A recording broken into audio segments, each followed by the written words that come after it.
મને કાનો માં અને માની માથે ચંદ્રબિંદી. ઈ ત્રણે જ્યારે ભેગા થાય ત્યારે જ માં થાય.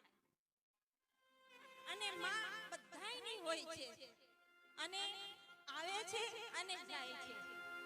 પણ માં છે ઈ જેવી રીતે LIC જિંદગી કે સાથ ભી જિંદગી કે બાદ ભી, એવી જ રીતે માના સંસ્કાર જન્મથી લઈને મૃત્યુ સુધી સાથે જ રહે છે અને એના પછી પણ રહે છે.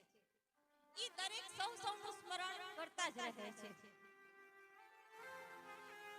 વૈષ્ણવ જન તો તેને કહીએ જે પીર પરાઈ જાણે. આપણે બધાય વૈષ્ણવ જ છીએ, પણ સૌનું જાણીએ છીએ કે પીર છે ઈ પરાઈ જ હોય. વૈષ્ણવના લક્ષણ શું? તો કહે છે કે દાન, દયા અને દીનતા ઈ વૈષ્ણવના લક્ષણ છે.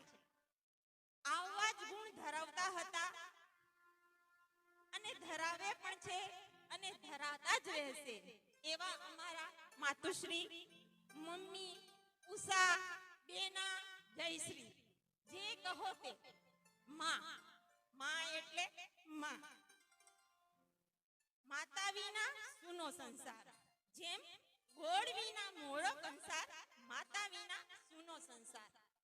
જનની છે ઈ જગતની જનની ઈ માં જ છે અને પ્રથમ ગુરુ પણ માં જ છે.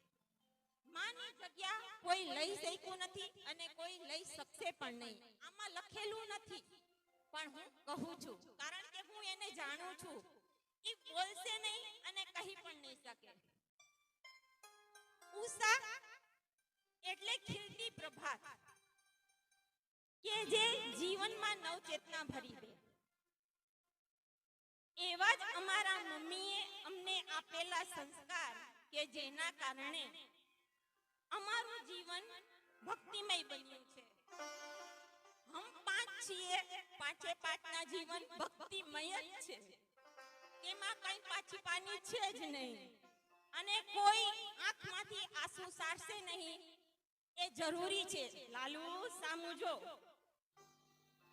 પારકાના દુઃખને પોતાનો દુઃખ જાણે, તેને મદદરૂપ થવા તત્પર રહે ગુણ અમારા મમ્મી પાસેથી જ અમને મળ્યા છે.